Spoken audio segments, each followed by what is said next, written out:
Welcome to சினிமி vlogs. இன்னைக்கு நம்ம சேனல்ல என்ன வீடியோஸ் பார்க்க போறோம்னா, அதாவது தயிர் வந்து குளிர்காலத்திலும் சரி மழைக்காலத்திலும் சரி சாப்பிட்டா நமக்கு உடம்புக்கு வந்து ரொம்ப பாதிப்பாகும். அதாவது உடல் நோய் வரும், நிறைய சளி பிடிக்கும், இருமல் வரும். அது போல தயிரை வந்து இரவு நேரத்துல சாப்பிடக்கூடாதுன்னு சொல்லுவாங்க. ஏன்னா வந்து சளி பிடிக்கும், ஜலதோஷம், அதனால வந்து சாப்பிடக்கூடாதுன்னு சொல்லுவாங்க. ஆனா அதுக்கு எல்லா உடம்புக்கும் பொருந்தும்னு சொல்ல முடியாது. சில உடம்புக்கு பொருந்தும், சில உடம்புக்கு வந்து பொருந்தாது. அதாவது ஒத்துக்காது. சில பேருக்கு ஒத்துக்கும், சில பேருக்கு ஒத்துக்காது.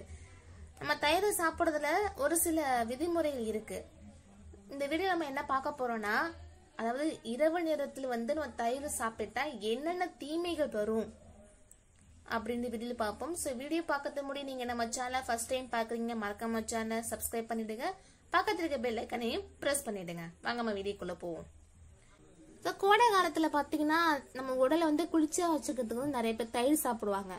ஸோ நானும் சாப்பிடுவேன். எனக்கு ரொம்ப பிடிக்கும் தயிர். தயிர்ல பாத்தீங்கன்னா அதிகமா கால்சியம் இருக்கு.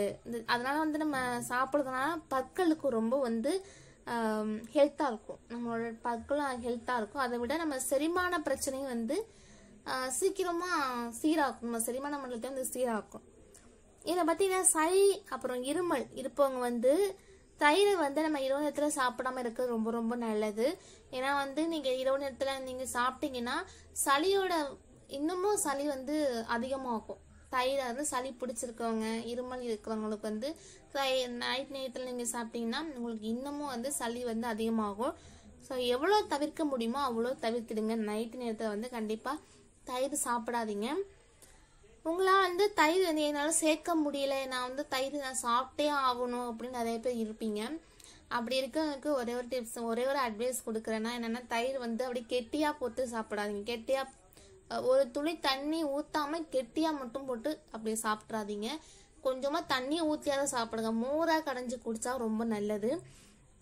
அதுல நேரத்துல அதாவது தயிரை வந்து சில பேர் என்ன பண்ணா பகல் நேரத்துல வந்து சாப்பிடும் போது அதுல வந்து கொஞ்சம் சர்க்கரை போட்டு சாப்பிடுவாங்க.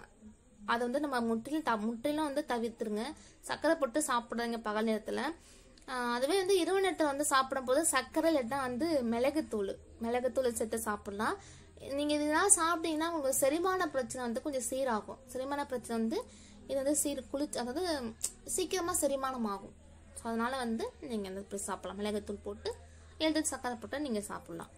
அதாவது வெங்காயம், வெள்ளரிக்காய், தக்காளி, கொத்தமல்லி இதெல்லாம் சேர்ந்து ஒரு பச்சரி போன்ற சாப்பிட்டீங்கன்னா உங்க உடல் ஆரோக்கியத்திற்கு வந்து எந்த வகையில ஒரு தீங்கு ஏற்படாது. ஸோ அதனால நீங்க சாப்பிடலாம். ஸோ தயிர் வந்து நிறைய பேர் சாப்பிடுங்க. ஆனா உங்க உடல் வாக பொறுத்து நீங்க சாப்பிடுங்க. எனக்கு வந்து உடல் நல்லா இருக்கு அப்படின்னு இருக்கிற பட்சத்துல நீங்க வந்து தயிர் நைட் நேரத்துல சாப்பிடுங்க. மற்ற நேரத்தை வந்து அவாய்ட் பண்ணுங்க. ஓகேவா? தேங்க்யூ. இந்த வீடியோ உங்களுக்கு பிடிச்சிருந்துச்சா லைக் பண்ணுங்க, கமெண்ட் பண்ணுங்க. நீங்க நம்ம சேனலை சப்ஸ்கிரைப் பண்ண மறக்காம சேனலை சப்ஸ்கிரைப் பண்ணிடுங்க. Thank you viewers.